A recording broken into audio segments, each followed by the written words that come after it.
Salut les cagettes! Aujourd'hui, c'est petit tuto lavement.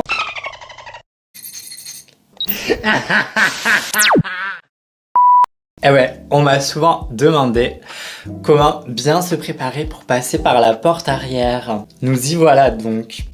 Avant de commencer, j'aimerais vous dire que le lavement, c'est pas une étape obligatoire. Eh oui.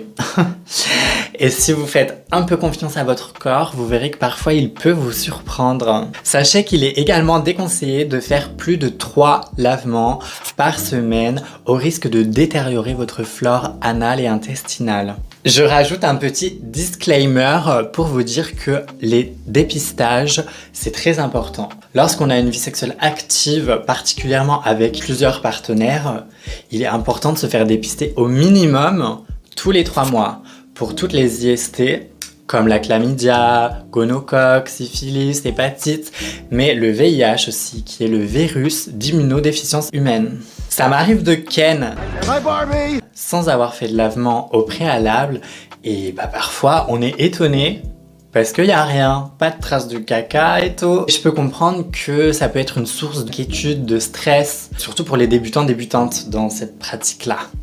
Pour les bouffeurs de vous pouvez également sexer plus safe en utilisant une digue dentaire. Alors une digue dentaire, c'est quoi? Pour celles et ceux qui ne connaissent pas, c'est un rectangle de latex utilisé comme moyen de prévention contre les IST pour le oral. Voilà, pour les et les... Ça peut se trouver en pharmacie, mais je crois que c'est assez cher. Donc on peut tout simplement en fabriquer soi-même artisanalement à partir de capotes, tout simplement. Dites-moi en commentaire si ça vous intéresse une petite vidéo tuto digue dentaire.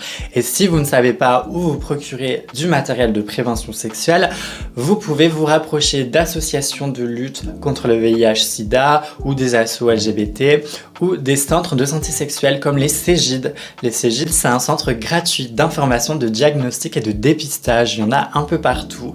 Vous pouvez vous y rendre et demander à faire un dépistage. Vous pouvez y être suivi pour le traitement de la PrEP, recevoir des traitements pour une IST, etc.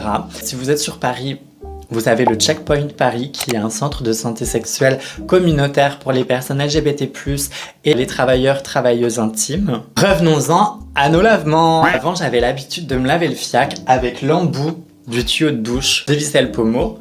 Et voilà, j'utilisais le tuyau de douche qui est très mauvais pour la rondelle, c'est très irritant. Et au bout de quelques années, j'ai quand même investi dans une canule. Donc une canule, je vais vous l'afficher là, je vais vous montrer à quoi ça ressemble. Ça se visse en fait sur le tuyau de douche. Il y a des petits trous comme ça un peu partout qui va permettre à l'eau de se diffuser à l'intérieur et de vous nettoyer les parois. Ça reste moins agressif que si on n'avait pas de canule et qu'on mettait directement le tuyau. Mais ça reste pas super, je trouve. Avec cette technique, on peut difficilement contrôler la puissance, la pression et la quantité d'eau qu'on fait rentrer dans notre corps. Donc on va avoir tendance à mettre trop de pression, à se remplir de trop d'eau. C'est aussi pour cela que souvent, les lavements durent plus longtemps qu'ils ne devraient. C'est comme si vous vous karcherisiez les entrailles en fait, ça va racler la merde beaucoup plus loin que ça devrait. Et puis quand il y en a plus, il y en a encore. Et ça, on finit ballonné, donc pas ouf quoi. Franchement, je recommande pas cette technique. Non, moi, l'utilisation de la poire, mais ça a été une révolution, vraiment. Genre, je ronchonnais au début, j'avais un peu de mal, j'ai mis du temps à m'habituer à cet engin. Parce que, faut se le dire quand même, il faut savoir l'appréhender et puis contrôler avec ton corps.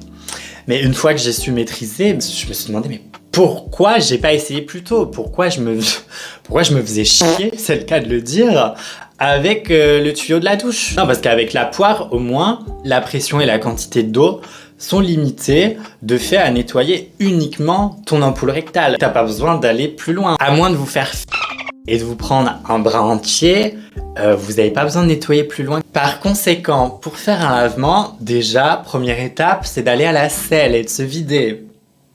Bah oui, logique. Ensuite, tu prends ta petite poire et tu la remplis d'eau. Voilà, tu la remplis d'eau, vraiment jusqu'au bout. Ensuite, tu prends une noisette de lubrifiant que tu t'appliques sur la rondelle. Tu peux même en mettre sur la petite tige là si tu veux. Il faudrait pas te faire mal non plus. Il faut prendre soin de son corps, y compris son trou du Ensuite, qu'est-ce qu'on fait? Eh ben, on s'enfonce ça dans le Check mon doigt, pis fourre-toi-le dans le... Et bim, une fois que la tige est dedans, t'appuies. Ouh. Et t'éjectes l'eau. Et ensuite, tu pousses, tu rejettes tout dans le toilette. Tu peux répéter cette opération 2 ou 3 fois et après t'es ready à te faire tringler. L'alimentation joue beaucoup également. Plus vous allez manger de fibres, plus votre corps va expulser naturellement ses déchets. Voilà. Dites-moi en commentaire si vous voulez davantage de conseils et de tutos sexo. À bientôt les cagettes.